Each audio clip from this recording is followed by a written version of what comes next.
Hello and welcome back. We are going to be speaking about brake lines today. It's going to be fun and exciting.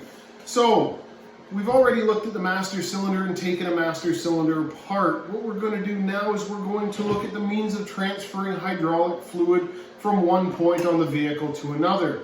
Now, there's two different types of brake lines that we're going to use on a motor vehicle. There's, of course, these hard lines, which are specialized brake fluid lines, and in my hand I've got kind of the remnants of a coil of brake line. This is a steel brake line. There's two types that are acceptable, either this steel type or a nickel metal copper line, where the line is about 90% copper with a 10% nickel content. Now, I've seen before lots of people trying to use copper lines on their brake system. That is a big no-no. Pure copper anneals or gets hardened by work. So the more hydraulic pressure you push through it, the more that soft metal flexes. The metal then hardens and becomes brittle, and you can get a brake line failure. So pure copper line is not an acceptable brake line. You want to use either steel or copper nickel brake lines in an automobile. Now, this steel line isn't just any old piece of steel either. This piece of steel line is a double layered piece of steel, and there's several ways the manufacturers of brake lines do this. It can be a single piece that's wrapped twice, or it can be two pieces that are wrapped one on top of the other or interlinked with one another. Regardless, it is a specialized line just for dealing with the hydraulic pressures of a brake system. And because this is still a steel line, it's susceptible to environmental corrosion. So these things will rot if we don't keep the salt off of them as best we can. Now, they're underneath a car, so they will be subjected to road salt and the spray coming off of the tires and all of that good stuff. So they are usually coated with an anti-corrosive material, but again, eventually they will rust and rot, and that is a hard line.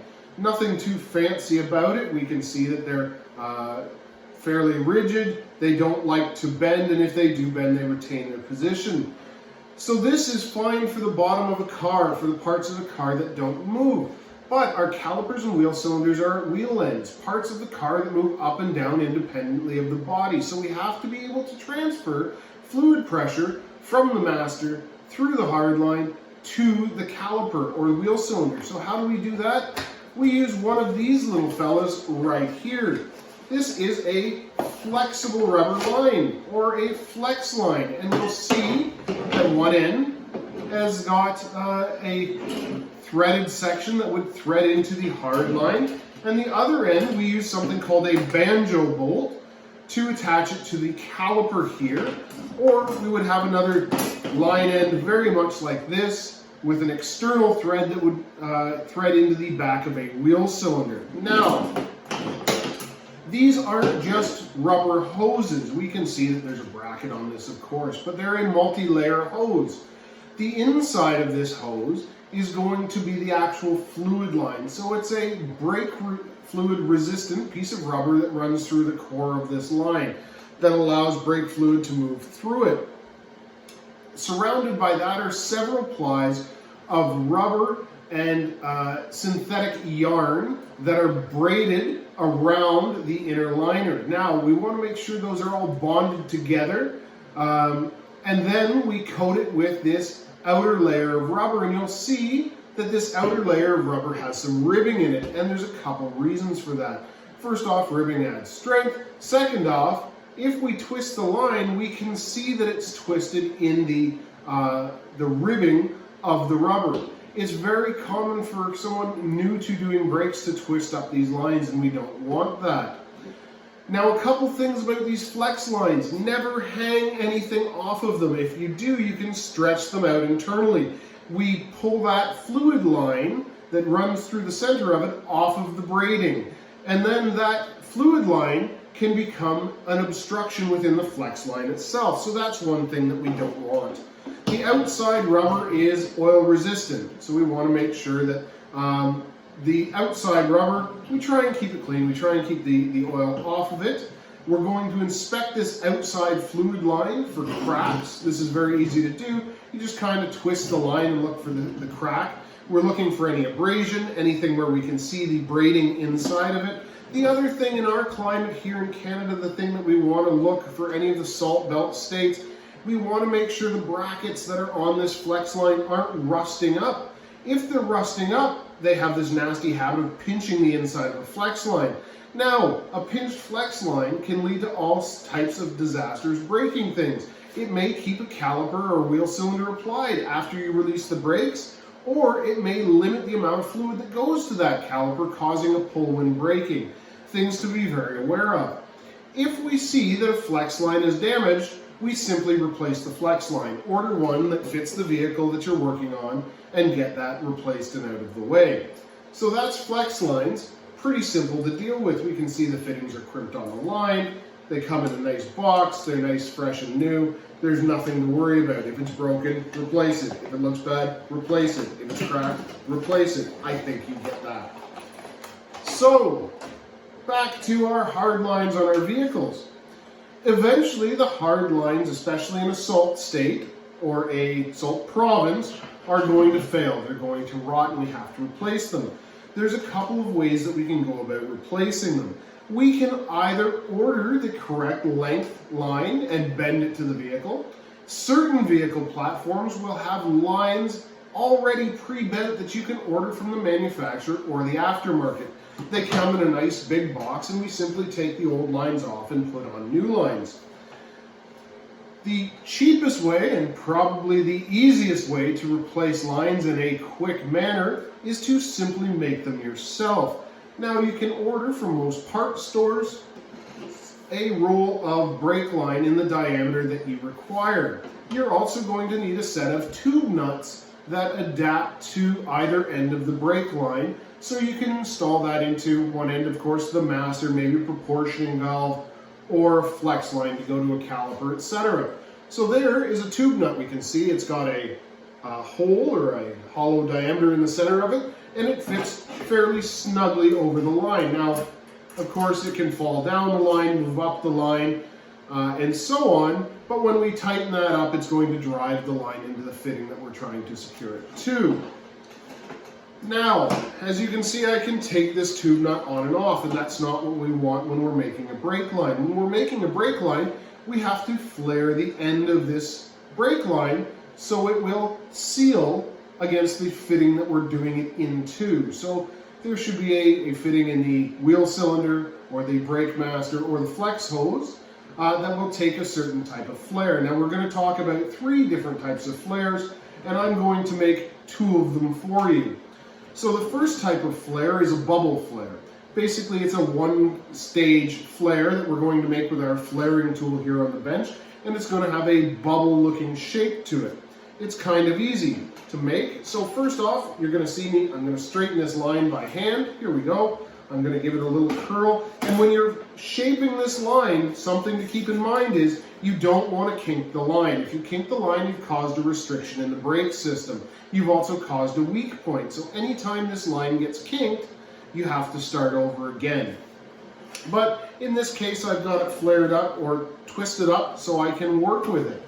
What we're going to do is we're going to get some nice fresh metal, and we're going to use a tubing cutter to make sure that we make a nice square cut on the tube. So we take our brake line, we back off our tubing cutter, get a nice fresh spot on the line, and we start to twist it like so. And we keep twisting it and twisting it. And every once in a while you'll notice that I kind of twist the end here, and that applies a bit more pressure on the cutting head. Now the sharper the cutting head is, the easier it cuts the brake line. Here we are, a couple more twists and we'll be all done, and I'll be ready to move on to the next step. So now that we've got this nice fresh end here, a byproduct of cutting it is we've got a little bit of flashing on it. So most good tubing cutters will come with this handy dandy knife, and we're going to jam that in the end here and cut the flashing off of the line. So we're just going to move it back and forth a couple times.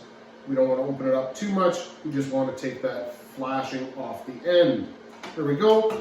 And then we're going to simply use the rasp on the back side and make sure that end looks nice and uniform, and that looks pretty good. So we have to figure out what type of line we're using, and I've gone ahead and I've picked out the right die. So this die is a 3/16 die, and we can see it fits fairly snugly inside the end of that line. This die has another purpose. We're going to use this holding fixture, which also has a die inside of it, and we're going to pick the appropriate sized hole. In this case, again, it's 3/16. Now the brake line has to stick above the die, but how far does it have to stick above this die slash holding fixture?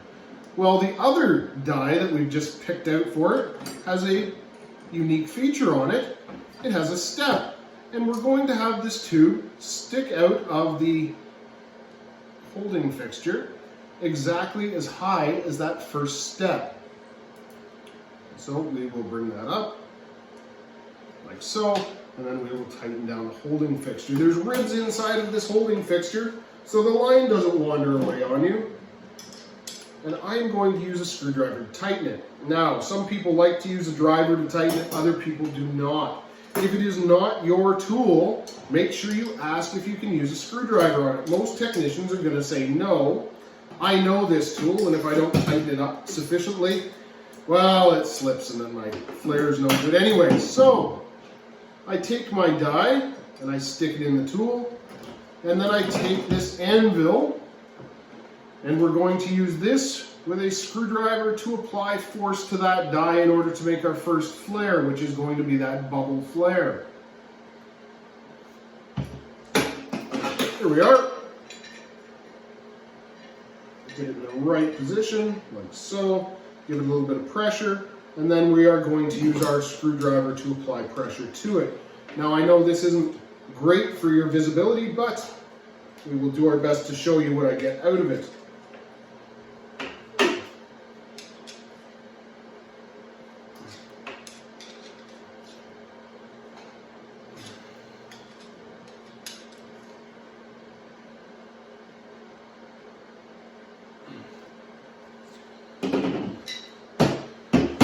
So we want to make sure that die falls flush with the holding fixture and the inverse portion of that die, and then we will simply pull the die out of the line. And what I should be left with, provided this die just pops out, is a nice bubble flare. As soon as I get this out, there we are. And that is a fairly reasonable bubble flare. Let me take it out of the holding fixture and I'll hold it a little bit closer to the camera so you can see it. Hit my coffee cup. Let's not get brake fluid in the coffee.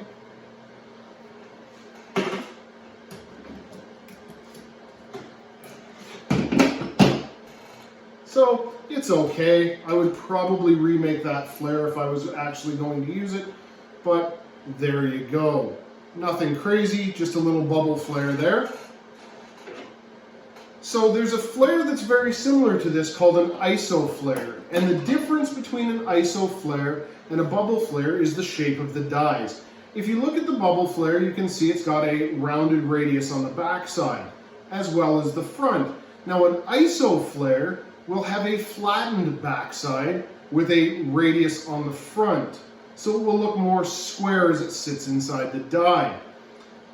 This bubble flare is an old school kind of thing. Most of the time you're going to either be trying to make an iso flare or a double flare. And of course this tube nut will sit properly on the back for a bubble or a double flare. This tube nut itself is actually designed for a double flare, and I'm going to show you right now how you make a bubble flare into a double flare. That was the first part of the double flares to make that bubble. So we're going to put our holding fixture slash rear die on here again. Secure it. Like so-ish. And I'm going to tighten that down once more with my screwdriver. Here we go.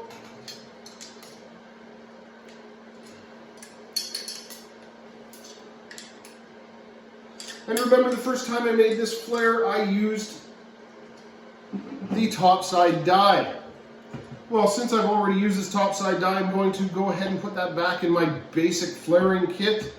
And I'm going to use this anvil to push in the flare that I've just made, which will give it a different profile. Now I hope this works. You don't usually make a double flare by taking the line out before you're finished making the flare, but we're going to cheat here a little bit anyways, and we'll be all right with it, I swear. So we apply the pressure, like so. You can see that setup's all done, and then take the anvil back out. That's an alright double flare. Again, if I was using this on a customer vehicle or on my own vehicle, I'd probably put this in a vise and make this a little bit nicer, but we're going to make do with it during this presentation. I also have a cheating flare tool where it's powered by a hydraulic pump and is much, much easier to use. It makes ISO double and bubble flares in their own dies, as well as fuel line flares and all that kind of good stuff. This again is just kind of one of those kits that I put in my own vehicle if I'm going any great distance in case something happens. So we take that off, we make sure that it's nice, smooth inside, make sure there's no flashing or anything else, and there we are. There's that double flare fitting. If you look inside your text or on the internet, you'll be able to find kind of a cross-sectional look of the three different flare types. Now again, ISO, it's kind of a common metric bubble-ish flare. A bubble flare, which is simply a double flare while only doing the first step. So I hope that helps you understand brake lines and their composition a little bit better. Next time I see you, I will probably be talking to you live on East Centennial Monday afternoon. So we will catch you then.